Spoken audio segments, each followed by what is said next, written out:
Namun, pandangan berbeda disampaikan ahli keamanan siber Pratama Prasada.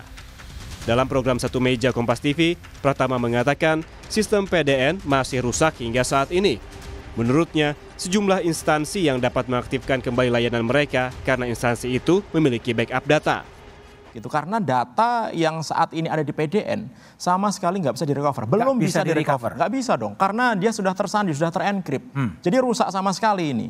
Jadi yang terrecover saat ini yang kita lihat di media bahwa imigrasi, kemudian LKPP, kemudian beberapa institusi bisa karena mereka punya data backup sendiri di tempat instansinya mereka masing-masing, sehingga mereka bisa meng-live-kan lagi data tersebut. Jadi bukan dari PDN. Sistem di PDN ini masih rusak sampai saat ini gitu, nggak tahu sampai kapan karena enkripsi yang dilakukan oleh si Lockbit turunannya BrainShipper ini belum pernah ada yang berhasil melakukan dekripsi gitu, kecuali bayar. Yang jadi masalah adalah bayar juga belum tentu dapat key-nya untuk membuka, karena kalau kita bayar kemudian kita salah orang, bukannya kita dikasih key-nya, kita malah dimintain duit lagi, apalagi.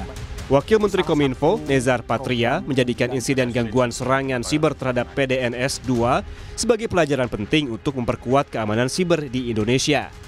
Tidak ada tempat yang aman. Ya, tidak ada tempat yang aman. Itu harus ada awareness begitu bagi semua infrastruktur digital. Kalau mau aman itu ya masukkan komputer kita dalam tas, gembok, cemplungin ke dalam samudra, gitu ya.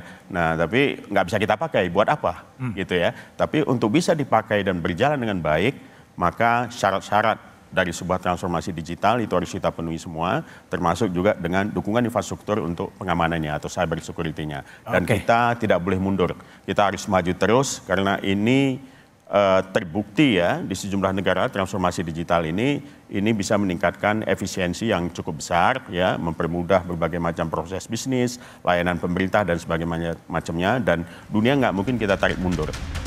Sementara itu, imbas dari pertasan siber pada PDN yang belum juga dapat diatasi, desakan agar Menkominfo Budi Ari mundur dari jabatannya menggema. Petisi agar Budi Ari mundur muncul di situs change.org yang digagas oleh organisasi SafeNet. Salah satu yang disoroti SafeNet adalah belum ada penjelasan lengkap termasuk mitigasi data-data pribadi.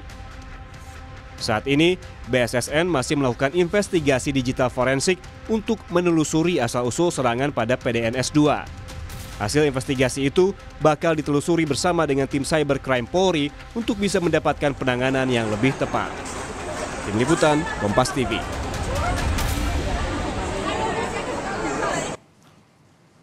Untuk informasi selengkapnya kita sapa dua jurnalis Kompas TV, ada Tifal Solesa di gedung DPR dan Mario Sarong di gedung Kominfo Jakarta. Kita ke gedung DPR terlebih dahulu bersama Tifal. Tifal, selamat siang. Jam berapa kemudian pertemuan antara DPR dengan Kominfo dan BSSN dan apa saja yang akan digali atau dibahas di sana? Rapat Komisi 1 DPR RI dijadwalkan akan berlangsung pada pukul 4 sore nanti atau pukul 16 waktu Indonesia Barat di ruang rapat Komisi 1 di Gedung Nusantara 2 Kompleks Parlemen Senen Jakarta. Rapat dijadwalkan akan dilakukan bersama dengan Menteri Komunikasi dan Informatika dan Kepala Badan Siber dan Sandi Negara atau Kepala BSSN. Benang merah yang coba digali dalam rapat akan berlangsung sore nanti sehubungan dengan penjelasan pemerintah atas masalah gangguan pada Pusat Data Nasional atau PDN yang diketahui ada bentuk peretasan di balik PDN yang mengalami gangguan itu sehingga membuat layanan administrasi publik ini menjadi terganggu. Itu benang merah yang disampaikan oleh pihak Komisi 1 DPR RI, lebih tepatnya lagi dari Ketua Komisi 1 dari fraksi Partai Golkar Mutia Hafid kepada wartawan dalam beberapa kesempatan. Ia menyampaikan bahwa penjelasan pemerintah dalam konferensi pers beberapa waktu lalu ini masih terlalu singkat sehingga DPR merasa butuh waktu khusus untuk bisa mendengar keterangan dari otoritas terkait, baik itu dari Kemenkominfo, BSSN maupun dari pihak-pihak lain yang memiliki kewenangan dalam hal keamanan siber atau cyber security. dan juga bentuk-bentuk penanganan khusus lain terkait dengan Pusat Data Nasional atau PDN yang mengalami gangguan dalam beberapa hari kebelakang ini. Itu benang merahnya. Tapi apakah kemudian ada hal-hal lain yang coba digali lagi? Tentu ini masih akan perlu dilihat lagi nanti saat rapat akan berlangsung kira-kira lebih dari 4 jam dari sekarang begitu ya Sisko. Karena ini jadi menarik selain karena sistem PDN yang terganggu ini berimbas pada sejumlah layanan publik, terutama yang paling cukup ketara gangguannya ini berhubungan dengan sistem keimigrasian di sejumlah bandara dalam konteks dalam upaya untuk melakukan penerbangan internasional atau antar negara begitu, tapi juga untuk layanan-layanan lainnya juga terimbas di sini. Itu baru satu hal. Sementara hal lain juga yang jadi perhatian publik adalah belum selesai lagi kasus PDN ini ditangani oleh pemerintah. Sudah ada kabar lagi kebocoran data dari BAIS TNI dan juga Inafis Polri. Kami menangkap bahwa ini juga kemungkinan bakal ditanyakan lagi atau dicoba konfirmasi lagi kepada pemerintah bagaimana sebetulnya proses pengamanan terhadap data-data yang dipegang oleh pemerintah di sejumlah server atau di pusat-pusat data yang dipegang atau yang dikelola oleh pemerintah ini, dan sejauh mana bentuk pengamanan ini bisa terhindar dari sejumlah bentuk peretasan. Sisko. Siber ini kan sejatinya bukan pertama kali terjadi di Indonesia. Bahkan tadi juga Anda sebutkan ada BAIS TNI dan juga Inafis Polri. Nah, bagaimana kemudian evaluasi DPR selama ini terkait pengamanan siber?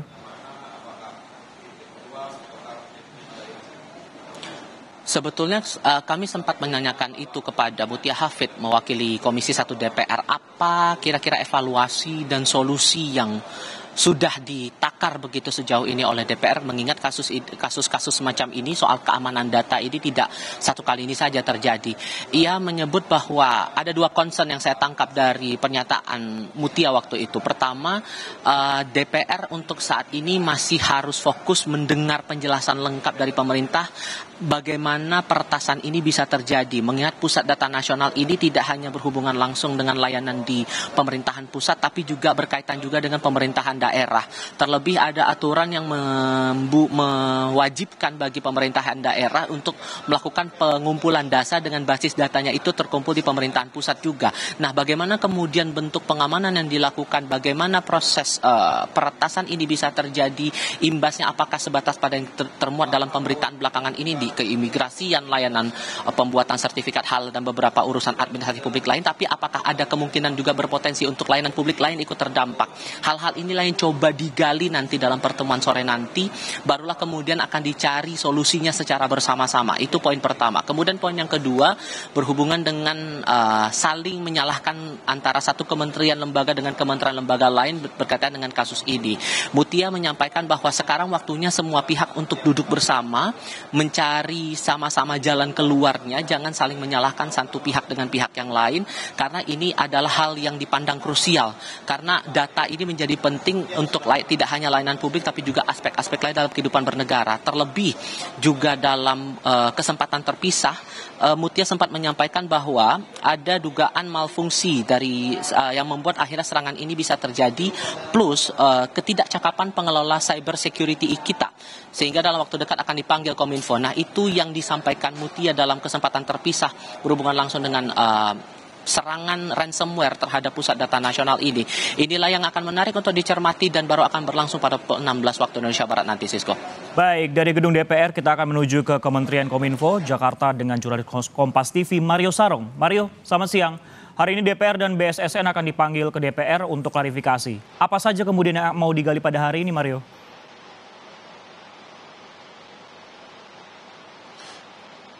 Ya, Sisko dan juga saudara, hingga saat ini sudah lebih dari 100 jam Pusat Data Nasional sementara dari Kominfo sudah akhirnya mengalami sistem down. Dan tadi betul seperti Anda katakan bahwa akibat dari sistem down ini ada 282 lembaga atau kementerian yang kita sebut sebagai tenan itu mengalami gangguan, di mana ada 44 tenan prioritas yang akan kembali untuk diurgensikan untuk dipulihkan terlebih dahulu, di mana dari 44 itu memang saat ini sudah ada 18 yang mulai pulih. 5 kemarin sudah mengalami perbaikan secara signifikan, di antaranya di lembaga di Kementerian Kemenko Marves, di Kemenak, imigrasi, LKPP, dan juga di kota Kediri. 5 tersebut sudah mengalami perbaikan dan sudah mulai pulih. Sisa menunggu dari 44 prioritas lainnya. Dan memang hingga saat ini saudara, untuk diketahui bahwa pemerintah terus melakukan upaya pemulihan. Tetapi untuk data yang tersimpan di Pusat Data Nasional hingga saat ini masih aman dan belum bisa diretas.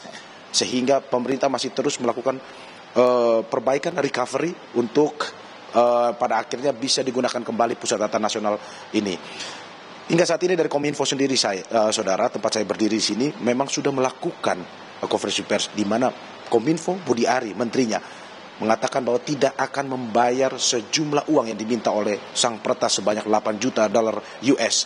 Di mana hingga saat ini Kominfo akan menggunakan sumber daya dari dalam negeri untuk memperbaiki, melakukan recovery dari Pusat Data Nasional ini. Di mana dia mengatakan bahwa ini adalah kerjasama semua pihak, tidak hanya Kominfo, tetapi juga ada Kominfo, BSSN, Cyber Polri untuk melakukan pemulihan atau recovery pada sistem Pusat Data Nasional ini. Dan hingga saat ini kami terus menunggu kapan pada akhirnya kerjasama ini dilakukan, karena hingga saat ini mereka masih terus mencari cara, karena ini adalah ransomware jenis baru yang membutuhkan penanganan lebih intensif dan lebih khusus sehingga membutuhkan waktu untuk pemulihan tersebut. Kembali kepada Anda, Sisko. Baik, pemulihan menjadi fokus utama, namun selain soal serangan ransomware terhadap Pusat Data Nasional, Menkominfo juga sempat mengakui bahwa di kementeriannya juga terindikasi ada pegawai yang diduga bermain judi online. Apa kemudian tanggapan Kominfo terkait hal ini, Mario? Ya betul saudara, Sisko dan juga saudara, memang hingga saat ini seperti kata PPATK kemarin, 327 triliun dan juga ada 2 juta orang di Indonesia yang melakukan praktik judi online ini. Ini adalah data dari PPATK dan juga Mabes Polri. Saudara, untuk Kominfo sendiri, di mana saya akan menunjukkan kepada Anda, sebenarnya di Kominfo ini sudah ada banner-banner ataupun terkait dengan larangan. Ini salah satu majalah internal dari Kominfo yang memuat larangan sikat judi online dan memberikan data ada 2.700.000 konten judi online yang sudah diblokir oleh Kominfo. Tetapi tidak bisa dipungkiri saudara bahwa ada pegawai sendiri di Kominfo yang juga melakukan praktik judi online. Dan hingga saat ini dari Kominfo sendiri mengatakan bahwa hari Kamis ini akan melakukan konferensi pers terkait dengan berapa jumlah pegawai di Kominfo yang telah diketahui melakukan praktik judi online ini. Tidak hanya Kominfo saudara, sebenarnya memang penanganan ini dilakukan untuk seluruh ASN di lembaga. Terkait juga selain di ASN juga ada juga yang berada di lembaga-lembaga lainnya. Ini dengan setelah keluarnya Kepres dari pemerintah tentang Satgas Judi Online, di mana pemberantasan judi online ini semakin insentif dilakukan untuk pada akhirnya memberantas seluruh judi online yang ada di Indonesia. Dan saudara, hingga saat ini dari Budi Ari sendiri mengatakan bahwa untuk penanganan yang dilakukan kepada para penjudi ini lebih bersifat pencegahan, karena penjudi dinilai sebagai seorang korban, di mana mereka harus diberikan literasi yang baik pada akhirnya untuk tidak mengulangi apa yang mereka telah lakukan. Sehingga pencegahan itu lebih diutamakan untuk solusi yang dilakukan. Salah satunya adalah dengan memanggil para pemuka agama untuk sama-sama berdiskusi. Kemarin sudah dilakukan oleh Kominfo untuk mencari jalan bagaimana pada akhirnya pencegahan ini atau preventif ini lebih maksimal lagi. Kembali kepada Anda, Sisko. Terima kasih atas laporan Anda, Mario Sarong dari Kementerian Kominfo. Tadi ada 2 fokus yang disampaikan dan sebelumnya ada Tifal Solesa yang melaporkan langsung dari gedung DPR RI. Terima kasih rekan-rekan.